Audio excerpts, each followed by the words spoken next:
I could hear choir singing and there were trumpets going, and then this announcement, the grand Mr. Ian Sharp is about to arrive. And I was just like, oh my goodness, oh my goodness. And we went down this long corridor down to a balcony. And down below, I could see all of these souls that were just so excited about Ian's returning home.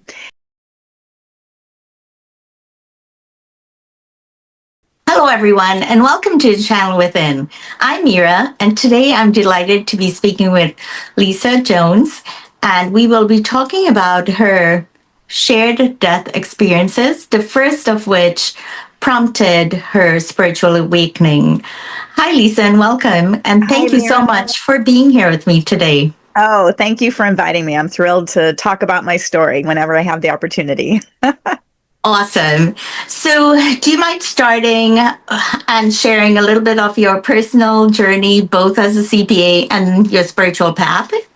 Absolutely. Yeah, it's interesting. It's funny when you just said that, it popped into my mind that originally my father really wanted me to be like this international business woman and signed me up for intensive Japanese lessons. And I was supposed to go to Japan for a year and study. And 2 weeks into the Japanese school, I said, what am I doing? This is not for me. And so I ended up leaving that and going back to college and changing my degree to accounting, because in high school, I took an accounting class. I absolutely loved it. And I graduated, with an accounting degree, went out to San Francisco and started there. Working for Price Waterhouse, which I so enjoyed. And that is actually where I met my husband, who actually precipitated my whole awakening. And it's interesting, I've not shared this story very often, but when I went to San Francisco, I was 22. And I was bound and determined to focus on my career and not, get involved with anybody. And very first day of work, they took me into a conference room, sat down, and then they said, okay, we want to introduce you to your team. And in came, one person, a second person, and then the third person, they said, and here's Ian Sharp. And somewhere in my mind, I heard the words, now there's a man you could marry. And I thought, who said that, So anyway, long story short, 2 years later, we did get married and had 2 children. We ended up moving out to the East Coast, and then ultimately he was diagnosed with cancer, and after 7 years, did finally pass away from that. And the day that he actually died was the first day that I had called hospice, because he was really very self-sufficient until that final day, when just one day he woke up and he was just incoherent and unable to get out of bed. And so they came, I called his brother and his best friend. They arrived, so I wasn't alone in the house. Our children had gone out that evening because the hospice people said it's probably going to be 2 or 3 weeks. He's really not imminent at that point.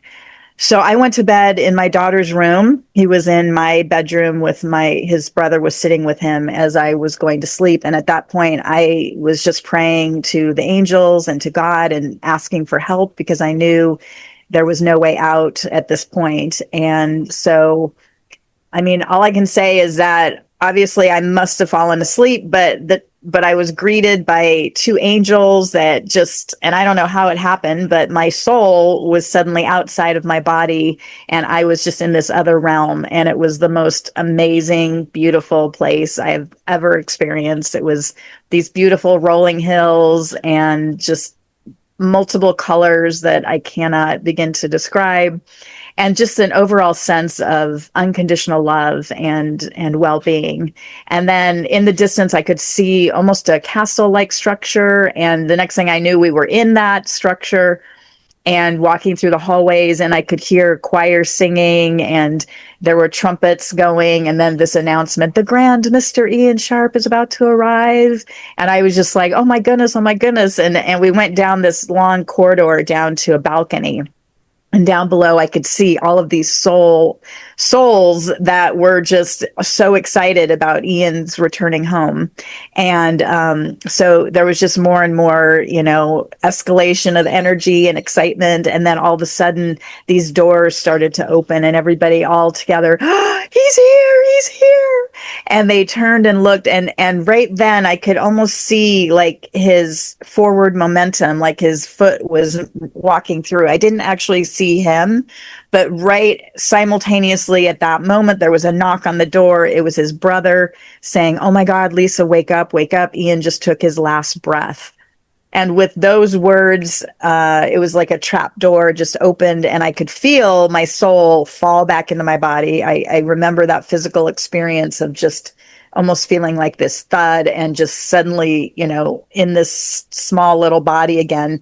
But I leapt out of bed and just was so elated because I saw him in this other realm. And yet at the same time thinking logically, this doesn't, I shouldn't be feeling these feelings when I've just been told that my husband died. So I was very, like trying to understand and comprehend. And so I just ran down and saw his body, and I could tell that he was no longer there. And so that was the beginning of my huge awakening. That's beautiful. Bittersweet. Very Beautiful. bittersweet. Yeah. Did you identify anyone in the crowd that you saw? I was not able to identify. I just knew that it was his soul family. I mean, there was just no question. And yet I felt like a part of that soul family, obviously, given that I was his wife. And there was just such a oneness, but yet there was individuality with each soul. So again, very interesting, hard to explain, but just a very clear sense that his family was so excited to have him home. Yeah, that's something for us to look forward to.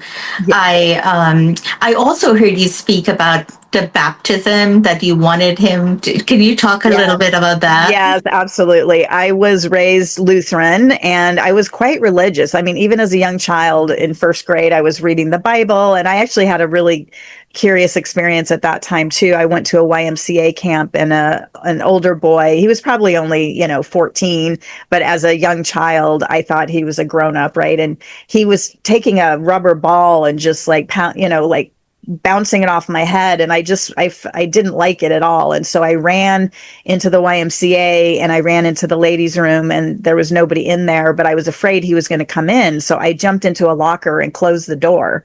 And for a minute I felt like, oh goodness, I'm so happy I'm safe here. But then I realized, oh wait, I can't get out. And so I started pounding it with my foot down at the bottom, and my leg got out. So I had a bruise from my ankle up to my, top of my thigh, all the way on both sides.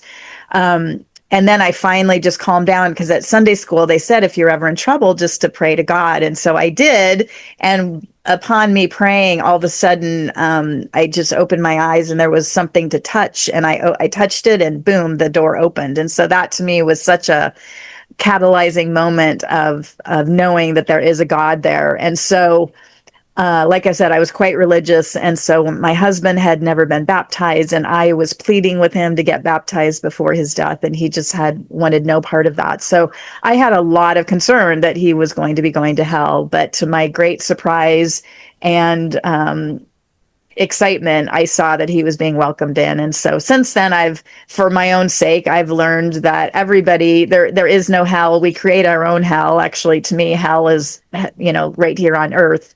And that really transitioning is just like from this moment to the next. And whatever you believe, most likely you will experience, in the next realm. I mean, there's I don't know if you've run across Eben Alexander.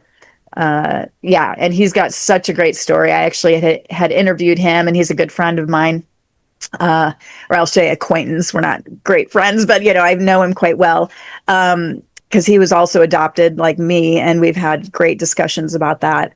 However, when he transitioned, he went into the muck and the mire because he didn't think there was anything beyond this point, until he had just the briefest moment of like, well, maybe there's more. And then boom, out he went into this beautiful next energetic experience that he had. So pretty amazing. I'm so grateful for people like you sharing these stories, because it has helped me, and I'm sure many listening to this, to examine our own belief systems and to shed the ones that could be, or address the ones, confront the ones that our more limited beliefs, you know. So thank you so much for sharing that. I like that. I like that idea of confronting your beliefs because truly that's all we have. I mean, everything we do and experience is based on what we believe. And so if you change your thoughts, change your ideas, open your mind, it's amazing what can really happen. And I'm still catching myself, caught up in old belief systems and realizing, wow, I can think of this in a different way and have a different experience. And I'm really in charge of that. So beautiful. Yeah. Yeah, and great reminder, finishing up the thought as well. Do you mind also talking about the other shared experiences that you had? And Yes. then maybe, or in whatever order, the gifts that transpired, that unfolded with this spiritual awakening. So, whichever order Absolutely. you want to. Okay. Well, maybe I'll start with just finishing with Ian because that was really my first awakening of these extra sensory gifts that I've now been experiencing. Because after I saw his body, I went downstairs with his best friend and brother and had to call the mortuary and have his body taken out and everything. And meanwhile, thinking, oh my goodness, I have to tell my children because again, we weren't expecting him to pass that night. So later, it was maybe 6 a.m. I went up to shower, and as I was blow drying my hair, suddenly I hear Ian's voice. I mean, it sounded like he was standing right behind me. And he just said, oh my God, Lisa, I love you, but it is so awesome here. And I just nearly dropped my blow dryer because I was so stunned to have these words and thinking how is this happening again being a CPA. I'm such an analytical person. I could not believe that this. I mean, it was hard enough to have the experience I did just with my out of body experience. I was still trying to digest that, but then to get these words from him in his voice, I mean, nearly like I could feel his breath on my neck. It was so real. And since then, he's continued to talk to me. It'll be 22 years, February 22nd of 2026. So it's just been astounding. And all this, I have so many stories about how he's helped me throughout the last 22 years. I call him my heavenly husband. And I think that's one of the things I love to share is that when somebody passes, you can still continue to have a relationship with them. It's just a very different one. And sometimes way more magical than it can even be, here on planet Earth. So that was the beginning of these connections I had and these being able to hear passed away loved ones, as I like to call them. So the next one that I had was actually my father. So my husband died in 2004, and then my father in 2012 had told me he was going to have surgery. And right away, I just had a very bad feeling about it. In fact, I begged him to postpone the surgery until after my daughter's graduation, because I was afraid something would happen and he wouldn't be able to come. And so he did do that. However, he did postpone the surgery. And again, when he told me he was going through with it, I said, I'm worried about complications and specific ones like getting a colostomy bag and, other things. He said, oh, no, it's going to be fine. It's going to be fine. Well, sure enough, he ended up with a colostomy bag. And unfortunately, I did call to check on him the following day and he was sleeping. His wife said she'd had him call me. But before that could happen, he was in tremendous pain. They went back to the hospital. He fell into a coma and actually died of sepsis. And so there was kind of a premonition there, not as dramatic as the one I had with my mother, but that was one of the things. And then at his passing, I was in the room with him along with his wife and my brother. And I could just feel, I almost felt like this, again, it was like a trap door that had opened and there were my grandparents and my great aunt there. And it's still some of these, when I bring them up, I can just feel it so palpably in my body. And so they were there welcoming him back home. And so I was able to witness that and to give almost a play by play to my brother and my father's wife, which I think was very comforting to them to be able to witness that. Absolutely. So the next one, which was 2 years later, was my mother was here in Kauai on a different island. I live on Maui.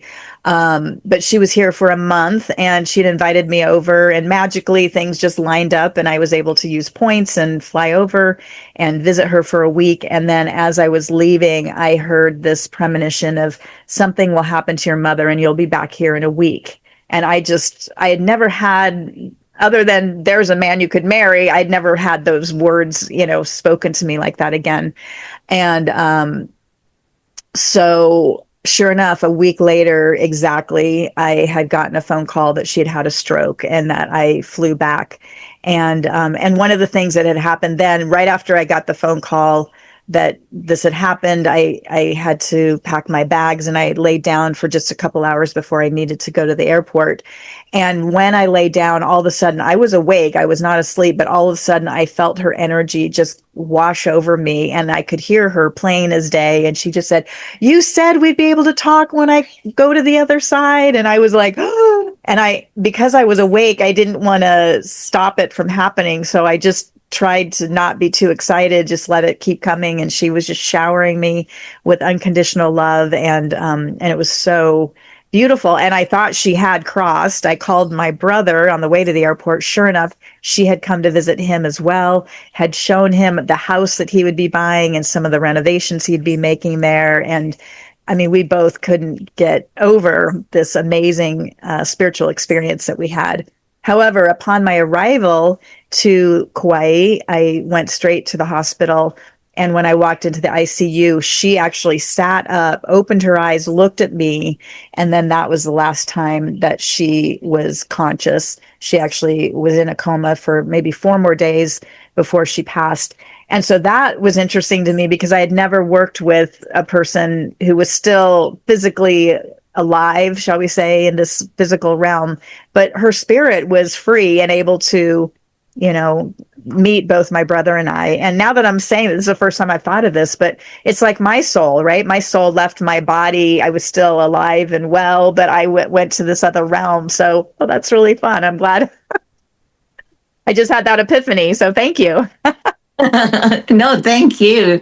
It's so beautiful too because you and your brother were able to have that shared experience with your mom, and it is just it just I heard you say that love is the frequency that is important key in that other realm as well as here. It's the reason why near-death experiences come back here. It's the reason why, like moms in your case, make the connections with us when they're about to cross over. So it's just so wonderful to hear these affirmations.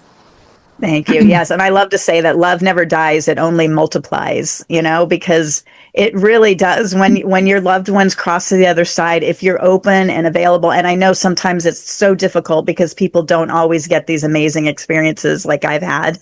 But the more open you are, the more inquiring you are, the more curious you are. I feel like that opens the gates because so much of the time, what I've experienced is that people get scared or they close their heart or they have so much grief, which I understand. We all need to grieve. We all need to be able to process the loss because there is a huge process when you lose somebody, recalibrating your nervous system because you're used to having them physically on this planet. But when you take the time to do the grief, do that hard work, and then get curious about, wow, are they sending me signs? Are they talking to me? Are they sending me scents or ideas or music? Oh my gosh, how many times have I heard, music playing on the radio out of nowhere that's exactly the right song that that hasn't been played in 20 years or something like that. So that's the fun part when you start really opening up to the idea that they are still there and that they are wanting to have this relationship with you.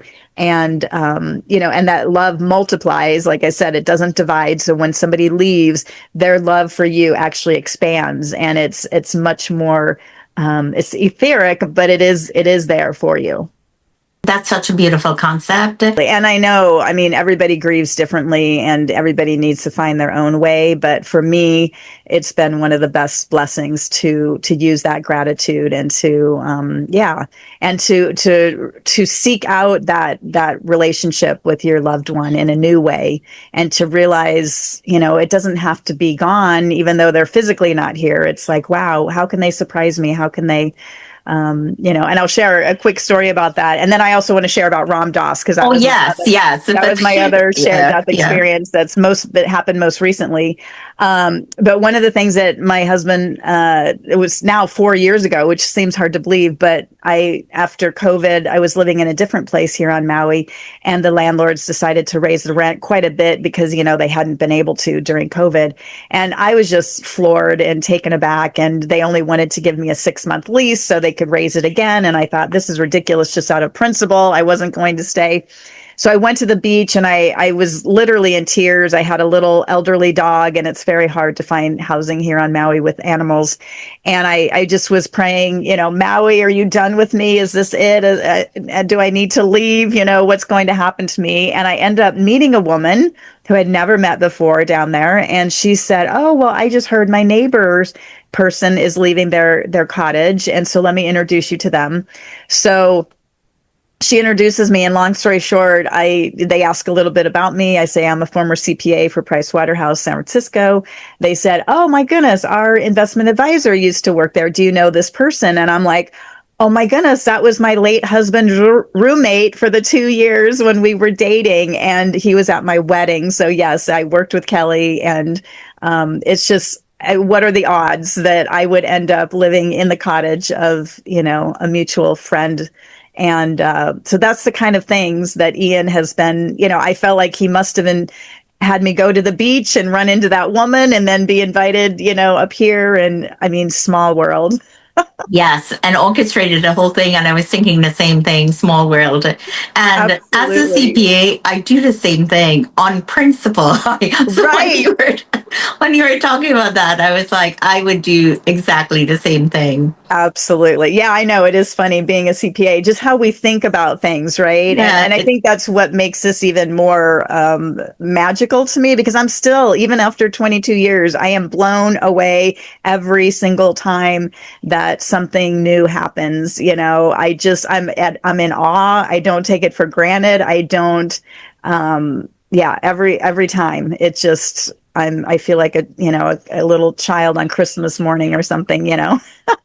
Yeah, I also love the reminder where you said your husband made the comment about he regretted not helping. Why don't you tell that story? Because Oh that yeah, well spoke to me. that was so heartbreaking. So about a week before he transitioned, the doctors had said, this is it. There's nothing more we can do. We just, because up until that point, Ian just thought for sure he was going to beat it and he was going to be better. And so that was difficult as the caregiver, because I felt like I knew he wasn't going to make it. And so I was carrying that knowledge the whole entire time. And so anyway, the week when he finally got that news, he did admit to me, he said, I am, I have so many regrets about my life's work. He said, I really wanted to be a doctor, but my dad wanted me to go be an attorney like him. And he said, I really wish I had helped more people. I feel like all I did was move numbers around on pieces of paper for big companies. And my heart just broke. It sank when I heard that, because he was such a wonderful man, such a great husband and father. And yet to feel like here he is at age 44, losing his life, and then thinking back, wishing he had done something different. I mean, I don't think there's almost anything worse than that idea of that feeling. And but what happened, I went back to work after he passed away, and I was 7 years younger than him. So all of a sudden I'm approaching my 44th birthday, and I'm working at a hedge fund, moving numbers around on pieces of paper. And I'm like, what am I doing? Because meanwhile, I'd had this awakening 7 years prior and had not really taken it, to the next level, or how can I help more people? I'd been helping people, with friends. I'd whisper, again, as a CPA, I was not out there like, hey, look, I want to tell you what happened to me. I mean, I was thinking I was crazy, right? So I only shared it with few friends. And but once I quit, it was actually astonishing. First of all, I put in my notice, and they said, we will give you $10,000 if you stay just 2 more weeks just to get this, whatever done. And I'm like, oh, wow. Okay. So I got, a bonus there. And then as soon as I quit, and I didn't even know what I was doing, but the next thing I know, I was offered a position or an opportunity to speak on stage, and 140 people showed up. And I mean, I didn't do any marketing. I just had agreed to show up, and then I channeled and did meditations. It was amazing. It was probably one of the best highlights of my life. And then the following year, well, I'd been invited to be the Monday morning medium on Star 99.9 in Connecticut, which was so much fun. And so then the next year, 500 people showed up to this event. And again, it was tremendous, so much fun. So yeah, it's been an amazing unfolding of this energy. That's a beautiful reminder, beautiful story. So I appreciate you sharing it with us. Oh yeah, so let me tell you about Ramdass. That was the other one.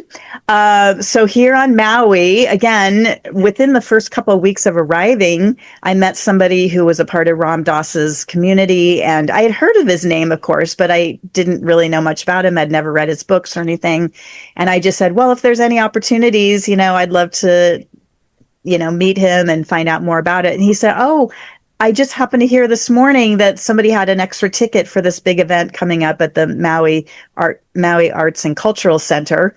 And I said, great, I'll buy the ticket and I'll be there. Well, it turns out it was his primary caregiver's extra ticket, which was right next to Ramdass. So I was sitting next to Ramdass for this 2-hour event, and everybody is like, these people that have been following him for 30 plus years are looking at me like, who is she? Where did she come from? And so then over the years, I was invited to go swim with him when he was down here. He had a stroke by then, so he needed a lot of extra care and help.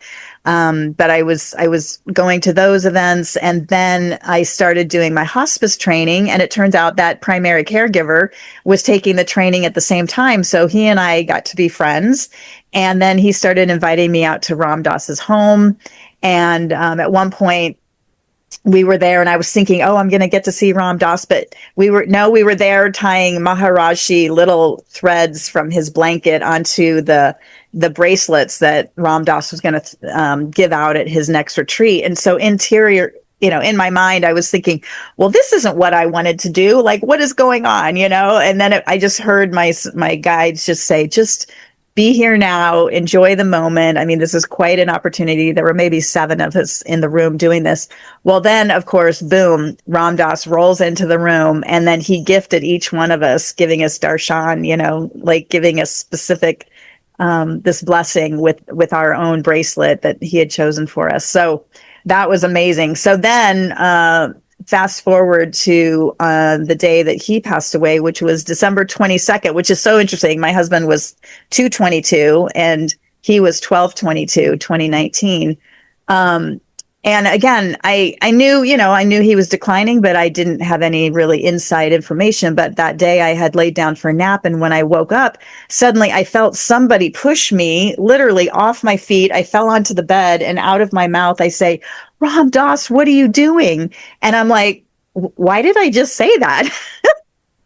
And so then within an hour or two, I get a text message that Ramdass had passed away. And I just was floored. I thought, wow, he literally did a drive-by and like pushed me off my feet to let me know he was on his way. So then the next day, on the 23rd, I was at a chiropractor's office, and I was laying on my back, and all of a sudden I just felt Ramdass's energy over the top of me. And in my mind, I said, Ramdass, go to the light, go to the light. And he said, Lisa, you are the light. And then his energy just floated down across my body, and it was just tears of joy just falling out of my eyes. And then on Christmas Day, on the 25th, I was invited to his home to sit with his body. Again, with their tradition, it's, I guess, 3 days after the death. That's when they believe that soul goes on. And so I got to sit there with him for at least an hour in the room with everybody. And then I walked up and I put my hands on his and I closed my eyes. And next thing I hear him say, ready to go. And boom, he took my soul and he took me out to the stars and the planets. And just, I don't know, I was maybe standing there for 5 minutes while we had this extraordinary tour of the universe. So yeah, that's been quite a journey that I've had with him. That is just wonderful. What did these shared death experiences teach you about love, life, and death itself?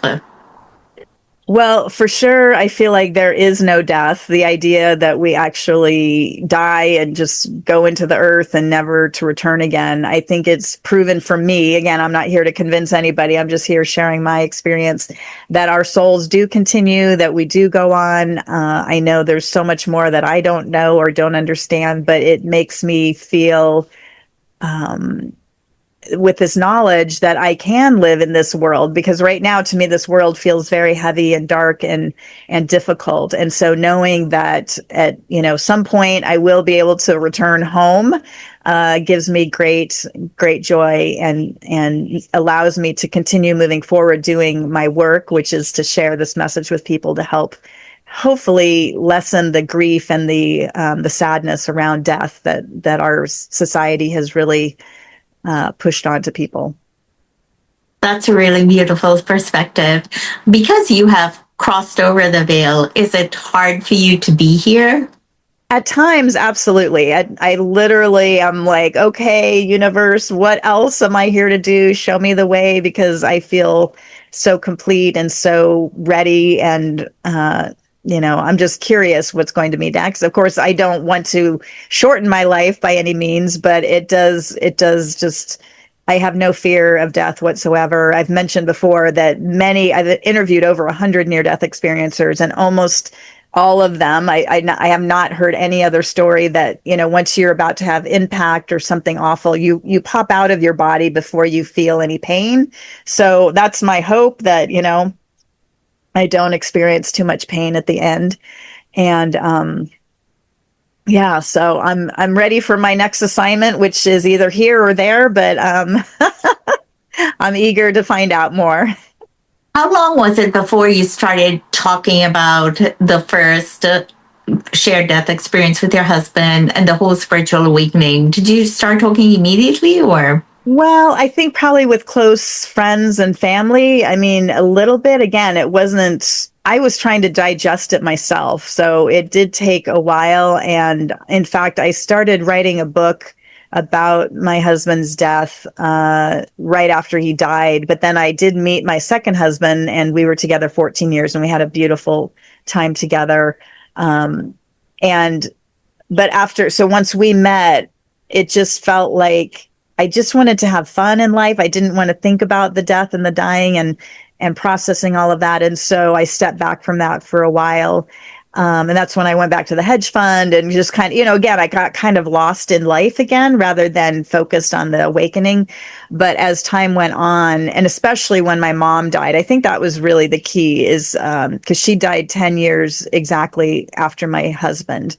And that's when that kind of woke me up again, and like, what am I doing? And that's when I was actually doing stage shows, and things were starting to really come together for me, sharing that.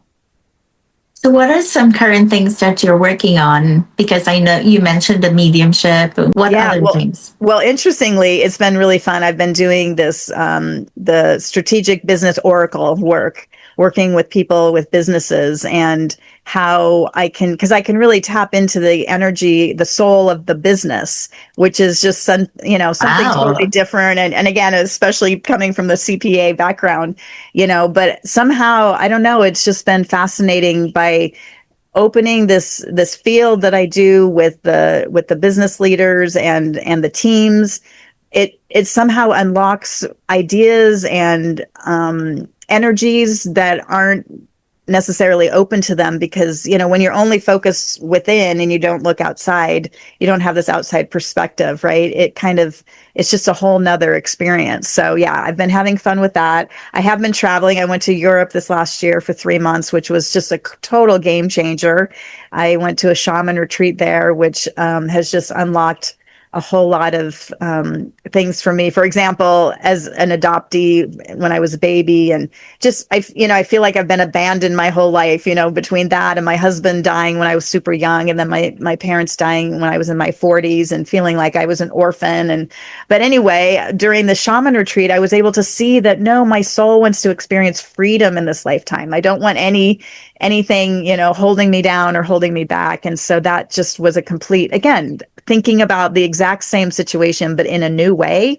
And it's just given me so much peace and joy and excitement around having this freedom and not being in that victim story. So yeah, I'm always learning. I'm always eager to learn new ideas and to be curious about life.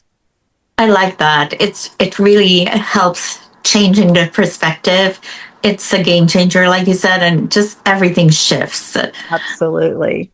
Absolutely. And I That's would love to encourage people, like for me, what it was really was looking at the other side of the coin, right? I've been looking at the victim side of the coin my whole life, like, oh, woe is me, look what's happened to me. And not that I walked around like I was a victim, but just subconsciously that's kind of where I was at. But then at this retreat, the shaman was saying, well, what's on the other side of that coin? Flip it over. What does your soul want to experience in this lifetime?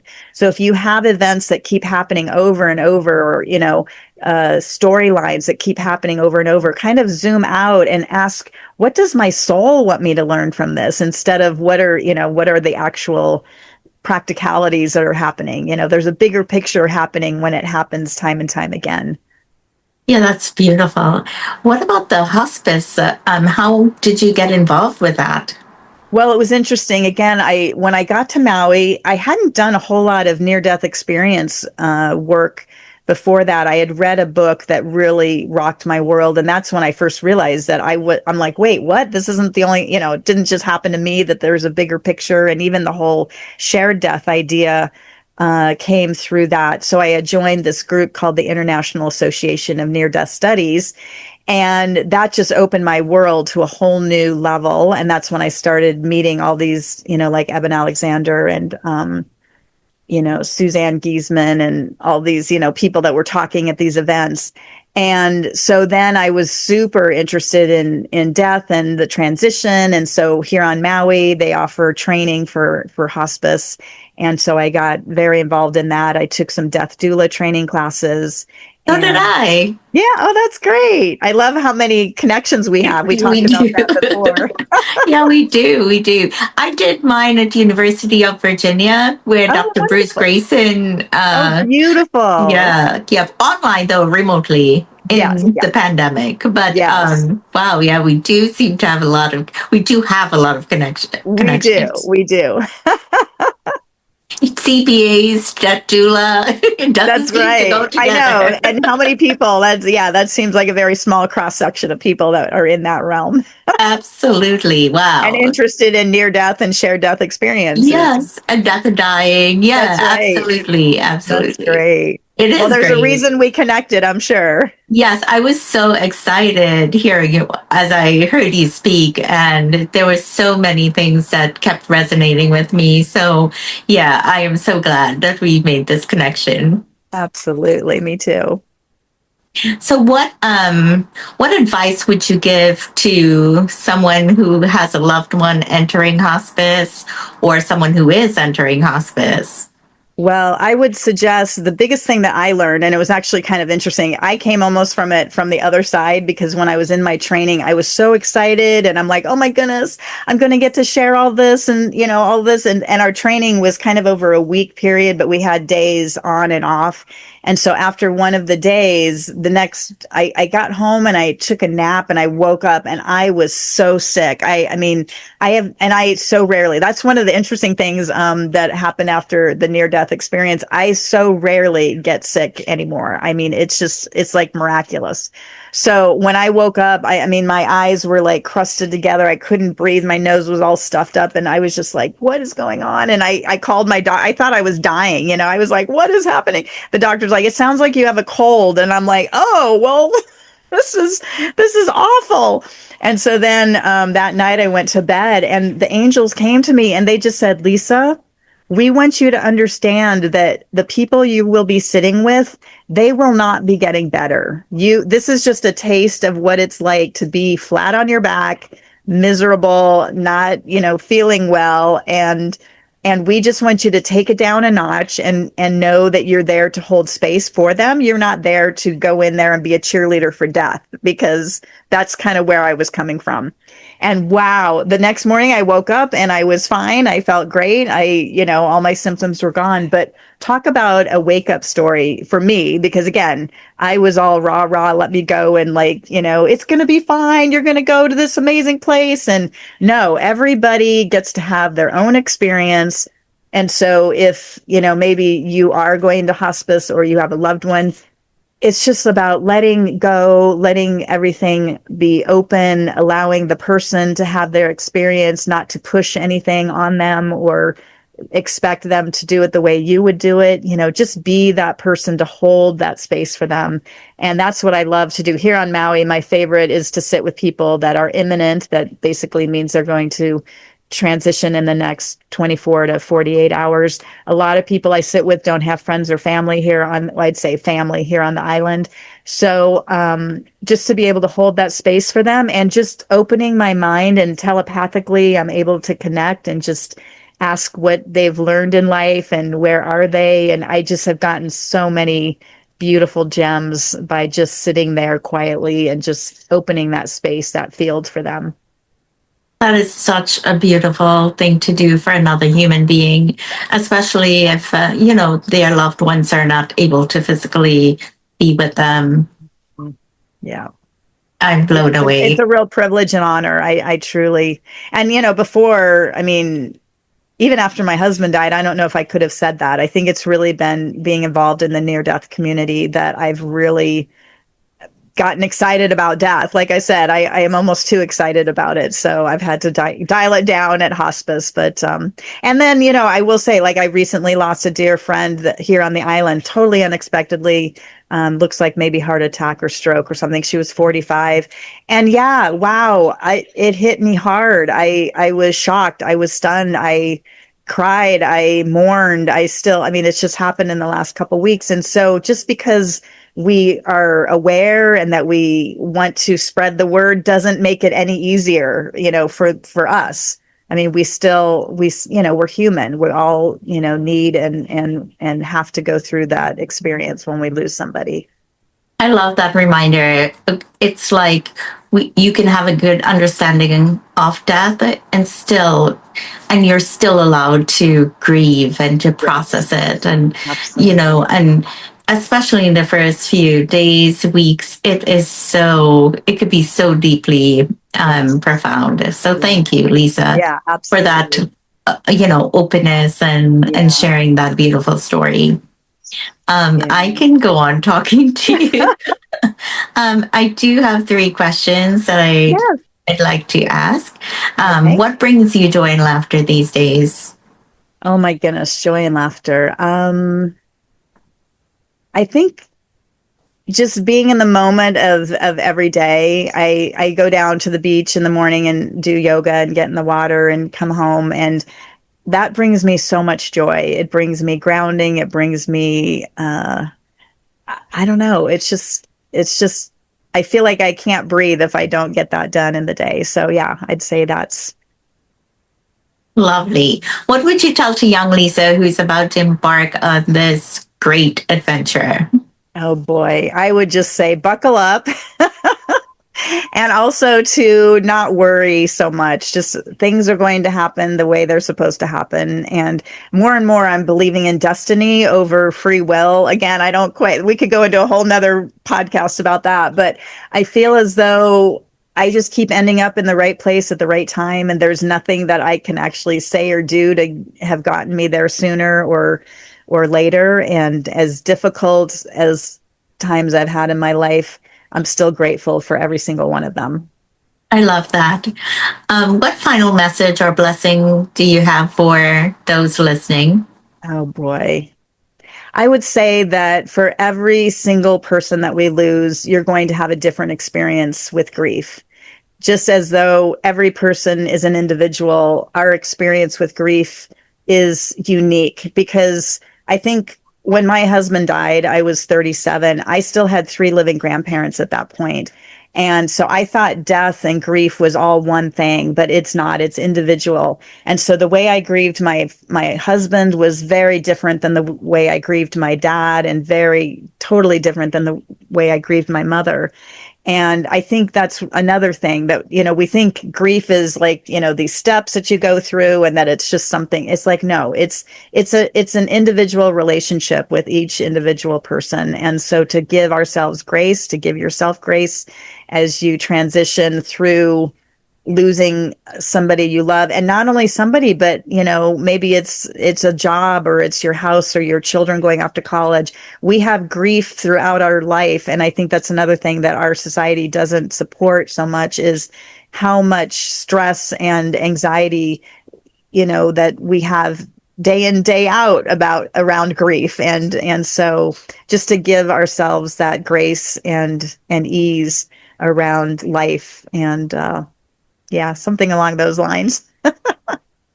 Thanks so much, Lisa. Thank you for being here with me today. And thank you for all the work that you're doing to serve humanity. And I hope everyone enjoyed this as much as I did. Thank you for being here. If you haven't liked or subscribed yet, I invite you to do so. Please come along on this journey with me as we explore life, death, and consciousness together. Thank you so much for being here with me today.